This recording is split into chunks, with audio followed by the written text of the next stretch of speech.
Ashamaa walitti deebinee jirra akkam jirtu. Chaanaalii kanaaf haaraa taanaan maqaan kiyya Dr. Abarraa Olaanii jedhama. Gargaaraa Piroofeesaraa fi Ispeeshaalistii yaala wallaansa dhibee daa'immaniiti.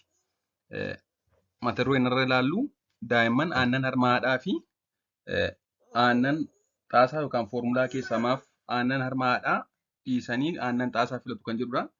Akkasumas immoo garaagarummaan harma haadhaa fi garaagarummaan aannan xaasaa yookaan foormulaa maadha kan jedhudha. Mee waliin haa ilaallu. Akka waliigalaatti egaa daa'imman hanga ji'a ja'aatti aannan harma haadhaa qofadha kan hodhuu qabanii yookaan kan argachuu qabanii. Ji'a ja'a hanga waggaa lamaatti immoo nyaata dabalataa waliin aannan harma haadhaadha kan argachuu qaban. Kun egaa yuunivarsaaliidha. Kan akkaan aannan harma haadhaan jiru jechuudha. Haa ta'u malee sababa adda addaan sababa humnaa oliitiinis haa ta'u fedha haadhaatiinis yookaan fedha maatiinis haa ta'u haadholiin tokko tokko daa'ima osoo harma hoosisaa jiranis yookaan gonkumaa osoo harma hin hoosisin aannan daakuu yookaan foormulaa milkii kan jedhamu jalqabsiisanii yeroo hedduu daa'imni isa kana filatee argama jechuudha. Kun immoo maal godhaa? Akka haati tokko aannan harma haadhaaf aannan daakuu wal duukaa yoo jalqabde yookaan wal faana yoo kenniteefi daa'imni maal filataa? Aannan harma haadhaarra aannan daakuu yookaan foormulaa milkiidha kan inni irra filatu. Kunis egaa sababa mataa isaa qaba. Yeroo immoo aannan foormulaa filatu oomishni aannan harma haadhaa irrataa deema. Sababni isaas oomishni aannan harma haadhaa ammam hodhe kan jedhu irratti hundaa'a. Yoo daa'imni amma hodhe yookaan amma luuggate oomishni aannanii ni dabala. Yoo immoo xiqqeessee xiqqoo qofa hodhate xiqqoomatu oomishama jechuudha. Akkuma beektan egaa baasiin aannan daakuu baay'ee dabalee jira yookaan gatiin foormulaa milkii tokko aannan harma haadhaan argatiin guddachuu mataan isaa dhiibbaa qaba. Lammaffaa immoo baasiin aannan daakuu baay'ee waan dabaleef isa kana hambisuuf immoo hanga danda'ametti daa'immaniif aannan daakuu yookaan xaasaa kennuu eegalchiisuu hin qabnu. Sababni isaas takka aannan daakuu yookaan aannan xaasaa eegallaan aannan harma haadhaarra isa filatu waan ta'eef dirqama itti fufuun keenya nafu waan ta'eefidha. Sababa gurguddoo daa'imman aannan harma haadhaa irra aannan daakuu yookaan foormulaa milkii filatan maaliif daa'imman aannan daakuu caalaa filatu? Foormulaa milkii filatu aannan harma haadhaarra jennee ilaalle kan jalqabaa aannan daakuu yookaan foormulaa milkii kan jennu xuuxxoodhaan hodhu waan ta'eef humna hin barbaachisu. Hingottotanii salphaamatti gara afaan isaanii seena jechuudha. Aannan harma haadhaa immoo xuuxuu yookaan luuguu barbaachisa. Gottotu barbaachisa. Kanaaf isa kana filatu.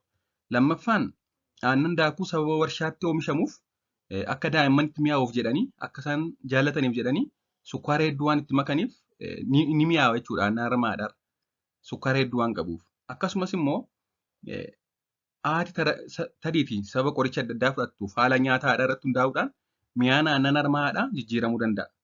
Sababa kanaaf egaa keessumaa humna malee salphaamatti gara afaan isaanii seenaa akkasumas baay'ee itti mi'aawa waan ta'eef aannan harma haadhaarra aannan daakuu jaallatu daa'imman takkaa eegallaan.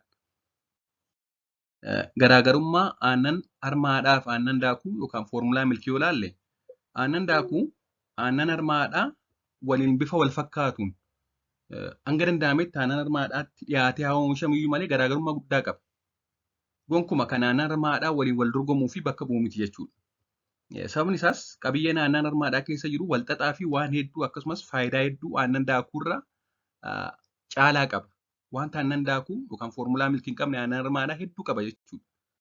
Akka fakkeenyaatti wanti aannan harma haadhaa qabu kan aannan foormulaa hin qabne yoo ilaalle tokko baasii hin qabu. Aannan harma haadhaa yeroo hundaa qophaa'aadha, yeroo hundaa ho'aadha. Halkan guyyaan jedhu baasii tokko hin qabu.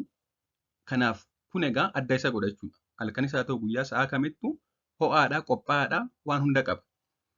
Qopheessuu hin barbaachisu jechuudha. Lammaffaa aannan harma haadhaa aannan daakuurra dhibeewwan daddarboo ittisuuf guddinaaf cimina sammuu daa'imni booda qabu godhachuuf dandeettii arguu daa'imaa boodaa cimsuuf akkasumas tasa du'anii argamuu daa'immanii yookaan sadan infaantidee sindireem kan jedhu ittisuuf ulfaatina qaamaa hamaa akka hin godhanneef akka daa'imman booddee obes hin taane ittisuuf jechuudha. Kana malees callaa allarjii adda addaa godhachuu dhibee asmii allarjii gogaa allarjii funyaanii adda addaa godhachuu ni hir'isa jechuudha aannan harma haadhaa. Aannan harma haadhaa wanta dhibeewwan adda addaa qaama daa'imaa irraa ittisuu qaba. Akkasumas immoo wanta allarjii ittisuu qaba jechuudha. Kun egaa faayidaa hedduu. Kana malees egaa aannan harma haadhaa salphaatti garaacha daa'immaniitiin mul'a'a. Salphaatti garaacha daa'immanii wajjin wal simachuudha.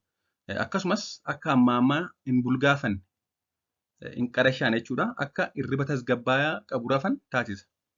Kanneen aannan daakuu yookaan foormulaa milkii dhugan irra kanneen aannan harmaadhaa'uudhaan hirriba nagaa ta'e rafu. Kunis egaa sababa hormoonii mataasaa qabuuf jechuudha. Aannan harmaadhaa keessatti qophaa'u. Akkasumas walitti dhufeenyaa fi jaalala haadhaaf daa'imaa ni cimsa. Yeroo harma hoosistuu konfiidenti taati walitti dhufeenya isaanii baay'ee cimsa jechuudha. Kun faayidaa guddaadha. Kun egaa wantoota ni gabaabsee kaasedha malee faayidaa hedduu qaba. Aannan harmaadhaa, aannan foormulaa irraa yookaan aannan daakuu. Waan dhaggeeffattaniif hedduu galatoomaa. Hanga danda'ametti daa'imman keessan harmaadhaa qofa hoosisaa hanga ji'a 6tti. Ji'a 6 hanga waggaa 2tti immoo nyaata dabalataa waliin itti fufaan jedha. Turtii gaarii.